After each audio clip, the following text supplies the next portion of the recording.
આપનું સ્વાગત છે।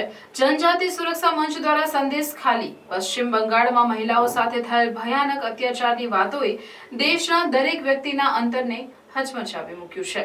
પશ્ચિમ બંગાળના સમય સંદેશ ખાલીમાં મહિલાઓના મામલે વિરોધ પ્રદર્શન અને પીડિત મહિલાઓને તાત્કાલિક ન્યાય અપાવવા દાહોદ કલેક્ટરને આવેદનપત્ર આપવામાં આવ્યું હતું।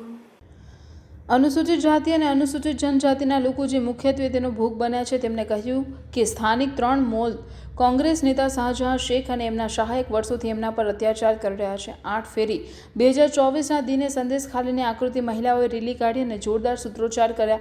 મુખ્ય અપરાધી શાહજહાં એ સમયે તે વિસ્તારમાં ન હતો। તેને ગેરહાજરી વર્ષોથી યાતનાઓ સહન કરી રહેલી સ્ત્રીઓને તેમના પર અત્યાચાર વિશે વાત કરવાની હિંમત આપી। મુખ્ય આરોપી શાહજહાં જે 3 મૂળ કોંગ્રેસનો ભાગ છે તેની શ્રીમતી મમતા બેનર્જીના નેતૃત્વવાળી પશ્ચિમ બંગાળની સરકાર દ્વારા હજુ સુધી પકડવામાં નથી આવ્યો।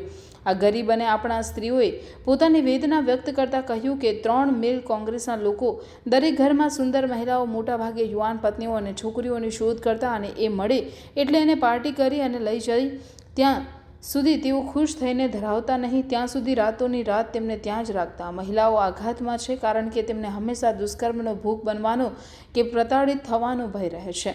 એમનું કહેવું છે કે શાહજહાં અને તેમના લોકોએ જબરદસ્તીપૂર્વક એમની જમીન જ છીનવી પરંતુ વર્ષોથી તેમને મારતા આવ્યા છે અને જાતીય સતામણી પણ કરી છે। રાષ્ટ્રીય અનુસૂચિત જનજાતિ આયોગ NCSTનો 3 સભ્યોનું પ્રતિનિધિ મંડળ 21 ફેબ્રુઆરી 2024 પશ્ચિમ બંગાળ ગયું જેનો ઉદ્દેશ આ દવાઓની તપાસ કરવાનો હતો કે સંદેશ ખાલીમાં 3 મૂળ કોંગ્રેસી જોડાયેલા લોકો આદિવાસી મહિલાઓને જાતીય સતામણી કરી રહ્યા છે અને તેમની જમીનો પર કબજો જમાવી રહ્યા છે। લોકસભામાં વિપક્ષ નેતા અધીર રંજન ચૌધરીએ મમતા બેનર્જીને વખોડતા કહ્યું કે મમતા બેનર્જી ભંગારમાં ક્રૂરતાની રાણી છે। એમને મુખ્યમંત્રી માટે એમ પણ કહ્યું કે એ સ્વીકાર કરવું એ આ શરમની વાત છે। તેઓ બનેલી ઘટનાઓને સાંપ્રદાયિક રંગ આપવાની કોશિશ કરી રહી છે। ઓલ ઇન્ડિયા બાર એસોસિએશને પણ મુખ્યમંત્રી મમતા બેનર્જીને એક પત્ર લખ્યો છે જેમાં સંદેશ ખાલીમાં જાતે સતામણી અને હિંસાની ભયાનક ઘટનાઓ વિશે ચેતવણી આપે છે અને રાજ્યમાં રાષ્ટ્રપતિ શાસન લાદવાની માંગણી કરી છે। જનજાતિ સુરક્ષા મંચ મુખ્ય આરોપી અને ગુનેગારોની આખી ટોળકીને ધરપકડની માંગણી કરી છે અને વહેલામાં વહેલી તકે કાયદા અનુસાર અપરાધીઓને કડકમાં કડક સજા કરવાની પણ માંગણી કરે છે। ગુનેગારોને સખતમાં સખત સજા આપવાથી પીડિત મહિલાઓને થોડું આશ્વાસન મળશે અને અન્ય લોકોને આવા જધન્ય કૃત્યો કરવાનું વિચારતા પણ અટકાવી શકાશે। જનજાતિ સુરક્ષા મંચ ફરીથી એ માંગણી કરે છે કે પશ્ચિમ બંગાળમાં જબરદસ્તી હડપવામાં આવેલી જનજાતિ જમીનોના પૂર્વના મામલાઓની તપાસ ઉચ્ચ અધિકારી પ્રાપ્ત આયોગ દ્વારા કરવામાં આવે અને કેન્દ્ર અને રાજ્ય સરકાર દ્વારા એ જનજાતિ સમાજને પાછી સોંપી તેમના અધિકારને પુનઃસ્થાપિત કરવામાં આવે। રિપોર્ટર નાગેશ્વર સેન, દાહોદ। આજરોજ દાહોદ જિલ્લા જનજાતિ સુરક્ષા મંચ દ્વારા પશ્ચિમ બંગાળમાં જે ઘટના બની છે સંદેશ ખાલી વિસ્તારમાં એને મહિલાઓ પર જે ક્રૂર અત્યાચાર TMCના સભ્યો દ્વારા કરવામાં આવ્યા હતા એના વિરોધમાં સુરક્ષા મંચ દ્વારા કલેક્ટરશ્રીને આવેદનપત્ર આપવામાં આવ્યું છે।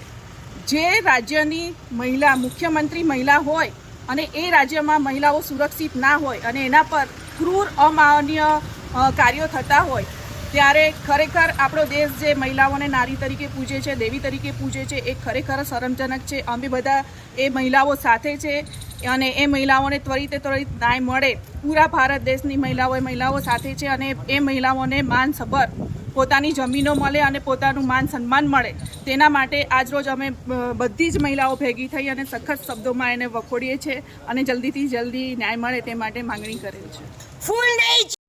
નમસ્કાર, વંદે માતરમ, ભારત માતા કી જય। આજરોજ જનજાતિ સુરક્ષા મંચ દ્વારા દાહોદ જિલ્લાના જનજાતિ સુરક્ષા મંચ દ્વારા પશ્ચિમ બંગાળના જે સંદેશ ખાલીમાં મહિલાઓને ઉત્પીડનની ઘટના એ તૃણમૂલ કોંગ્રેસના નેતા શાહજહાં શેખ અને એમના તથાકથિત ગુંડાઓ દ્વારા જે ઘટના ઘટી છે એ ખરેખર આપણા સભ્ય સમાજ માટે ખૂબ જ શરમજનક ઘટના છે અને આજરોજ અમે આ જનજાતિ સુરક્ષા મંચ દ્વારા કલેક્ટરશ્રીને આવેદનપત્ર આપ્યું છે કે આ જે નિંદનીય ઘટના ઘટી છે એ આપણા સભ્ય સમાજ માટે ખૂબ જ શરમજનક છે અને આ જે ઉત્પીડિત જનજાતિ બહેનો છે સમાજની બહેનો અને અનુસૂચિત જનજાતિ બહેનોની સાથે આ ઘટના ઘટી છે તો ખરેખર આ બહેનોને ત્વરિત ન્યાય મળે, એમની જમીનો પણ જે હડપી લેવામાં આવી છે એ ત્વરિત વિના વિલંબે કારણ કે આ ઘટના ખરેખર આપણા કહીએ ને કે સભ્ય સમાજ માટે અને ભારતીય સંસ્કૃતિમાં જ્યાં નારીની પૂજા કરવામાં આવે છે ત્યાં જો આ ઘટના ઘટે ને તો એ ખરેખર આપણા સૌ માટે, આપણા દરેક માટે એક શરમજનક ઘટના છે. તો અમે સરકારશ્રીને અને કલેક્ટરશ્રીને આવેદનપત્ર આપ્યું છે કે આ જે પીડિત બહેનો છે એમને ત્વરિત ન્યાય મળે અને ત્વરિત એમની જમીન સંપાદન એમને પુનઃ મળે અને આ બહેનોને શારીરિક અને માનસિક જે યાતના થઈ છે એમના પુનઃવસન માટે પણ સરકારશ્રી દ્વારા યોગ્ય નિર્ણય થાય અને એમને એક ટીમ ત્યાં જાય. અને ખરેખર જ્યારે ત્યાંના રાજ્યપાલશ્રીએ કહ્યું હોય કે ત્યાં જઈ અને મેં જે ઘટના જોઈ એ ખરેખર હૃદયને ઝચકોરી નાખનારી છે. ત્યાં મહિલા આયોગ ગયો અને એમાં રેખાબેન શર્મા અને એમની જે ટીમે પણ કહ્યું કે ત્વરિત અહીંયા રાષ્ટ્રપતિ શાસન લાદવું જોઈએ તો જ આ ઘટનાને કંટ્રોલમાં કરી શકાય. તો આપણે આ ગંભીરતા સમજી શકીએ છીએ. તો ફરીથી પુનઃ અમે દાહોદ જિલ્લાની સુરક્ષા મંચ, જનજાતિ સુરક્ષા મંચ દ્વારા જે કાર્યક્રમ અપાયો છે અને અમે જે આવેદનપત્ર આપ્યું છે તો પુનઃ કલેક્ટરશ્રીના માધ્યમથી સરકારશ્રીને વિનંતી કરીએ છીએ કે આ રાષ્ટ્રપતિને વિનંતી કરીએ છીએ, સરકારશ્રીને વિનંતી કરીએ છીએ કે વિના વિલંબ આ જે આપણી જનજાતિ બહેનો છે, જનજાતિ સમાજની બહેનો છે, અનુસૂચિત જાતિની બહેનો છે, એમને ન્યાય મળે, એમને જે પુનર્વસનની ક્રિયા થાય એ થાય અને ફરીથી આવી ઘટના ક્યારેય ન બને એ માટેનું આપણે સૌ ભેગા મળી અને કાર્ય કરીએ. વંદે માતરમ. ભારત માતા કી જય. જય હિન્દ.